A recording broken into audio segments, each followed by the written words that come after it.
Welcome to Gomathi's kitchen. நம்ம இன்னைக்கு நம்ம ரோட்டு கடைங்களெல்லாம் சாப்பிடுவோம் இல்லையா, ஒரு கம கமன்னு உள்ள பரோட்டா சால்னா அதே மாதிரியான டேஸ்ட்லேயே நம்ம வீட்டிலையே ரொம்ப சூப்பராக ரெடி பண்ணலாம். ரொம்ப ஈஸியும் கூட. அதை தான் நம்ம இன்னைக்கு எப்படி செய்யலாம் அப்படிங்கிறத பார்க்க போகிறோம். கோமதிஸ் கிச்சனை சப்ஸ்கிரைப் பண்ணாதவங்க சப்ஸ்கிரைப் பட்டனை ப்ரெஸ் பண்ணுங்க. உடனுக்குடனே அப்டேட் பண்ணணும்னா பக்கத்தில் இருக்க பெல் பட்டனை மறக்காம ப்ரெஸ் பண்ணிக்கோங்க. இந்த சால்னா செய்யறதுக்குன்னு பார்த்தீங்க அப்படின்னா ஒரு மசாலா பேஸ்ட் அரைக்கணும். அதுக்கு 1/2 கப் அளவுக்கு துருவின தேங்காய், 2 டேபிள் ஸ்பூன் அளவுக்கு வறுத்து தோல் நீக்கின வறுகடலை, 1 டேபிள் ஸ்பூன் அளவுக்கு பொட்டுக்கடலை சேர்த்துக்கோங்க. அதில் 1 டேபிள் ஸ்பூன் அளவுக்கு சோம்பு, 2 பட்டை, 1 இன்ச்சு சைஸில் உள்ள 2 பட்டை, 4 கிராம்பு, 1 டீஸ்பூன் அளவுக்கு கல்பாசி. இது எல்லாத்தையுமே ஒரு 1/2 கப் தண்ணி ஊற்றி இந்த மாதிரி மைய பேஸ்ட் மாதிரி அரைச்சி ரெடி பண்ணிக்கலாம். இப்போ சால்னா ரெடி பண்ணிவிடுவோம். அதுக்கு ஒரு பேனில் நான் இப்போ 4லேருந்து 5 டேபிள் ஸ்பூன் அளவுக்கு எண்ணெய் ஊற்றிக்கலாம். எண்ணெய் நல்லா சூடானதுக்கு அப்புறமா தாளிப்பு சாமான்கள் பார்த்திங்கன்னா ஒரு பிரிஞ்சி, ஒரு இன்ச் 2 இன்ச் அளவுக்கு பட்டை, 1 டேபிள் ஸ்பூன் அளவுக்கு நல்ல கல்பாசி நிறையா போட்டுக்கோங்க. அப்போ தான் ஃப்ளேவர் ரொம்ப நல்லாயிருக்கும். இதுக்கு 4 கிராம்பு. இது எல்லாத்தையுமே போட்டுட்டு நல்லா பொரியணும்.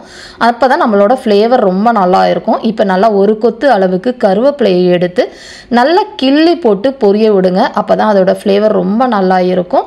இதிலேயே ஒரு 2 பச்சை மிளகாவை நல்லா கீறி போட்டு சேர்த்துக்கலாம். அதையும் 1 நிமிஷம் நல்லா வதக்கிட்டு அதுக்கப்புறமா நம்ம வெங்காயத்தை போட ஆரம்பிப்போம். இன்றைக்கி 2 கப் அளவுக்கு பொடியாக நறுக்கின பெரிய வெங்காயத்தை சேர்த்துருக்கிறேன். இது எல்லாத்தையும் போட்டுட்டு நல்லா அது ஒரு கண்ணாடி பதம் வர அளவுக்கு நல்லா வதக்கி விடணும்.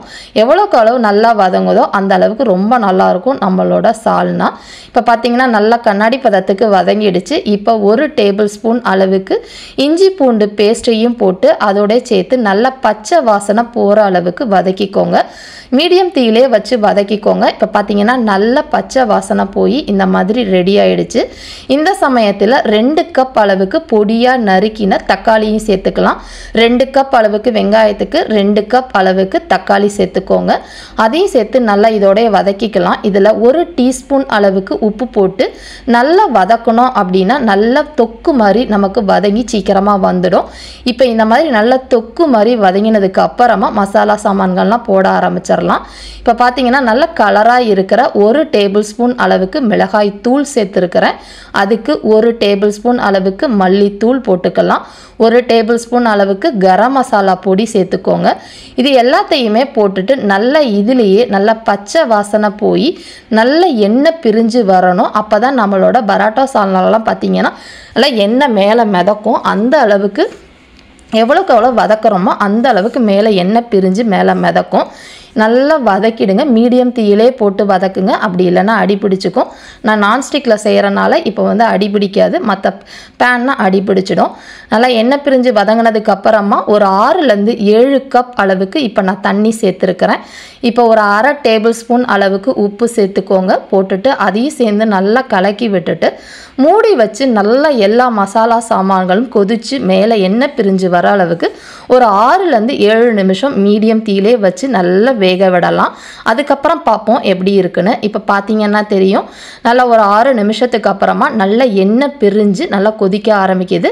இந்த சமயத்தில் நம்ம அரைச்சி வச்சிருக்கிற தேங்காய் விழுது இருக்கு இல்லையா, அதையும் இதிலேயே சேர்த்துக்கலாம். சேர்த்து நல்லா கலந்து விட்டுருங்க. இப்போ உப்பு செக் பண்ணிக்கலாம். இப்போ ஏதாவது உப்பு பத்தலை அப்படின்னா உப்பு சேர்த்துக்கலாம். எனக்கு உப்பு கொஞ்சம் கம்மியாக இருக்கிற மாதிரி இருக்குது. அதனால் ஒரு 1/2 டீஸ்பூன் அளவுக்கு இப்போ உப்பு சேர்த்துக்கிறேன் நான். இதோடையே இப்போ ஒரு கப் அளவுக்கு பொடியாக நறுக்கின கொத்தமல்லியையும் புதினாவும் சேர்த்துக்கோங்க. அதோட உப்பு சேர்த்துட்டு எல்லாத்தையும் போட்டு நல்லா கலந்து விட்டு இன்னும் கொஞ்சம் நேரத்துக்கு கிரேவி பார்த்துக்கோங்க. கடலை போட்டிருக்கனால திக்காக இருந்துச்சுன்னா இன்னும் கொஞ்சம் கூட தண்ணி ஊற்றிக்கலாம்.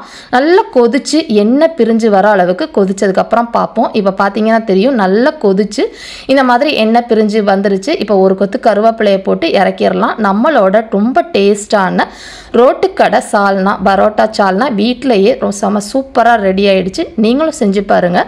செஞ்சு பார்த்துட்டு கமெண்ட் பண்ணுங்கள். இந்த வீடியோ பிடிச்சிருந்துச்சுன்னா லைக் பண்ணுங்கள், ஷேர் பண்ணுங்கள். மறக்காமல் சேனலை சப்ஸ்கிரைப் பண்ணி வச்சுக்கோங்க. தேங்க்ஸ் ஃபார் வாட்சிங்.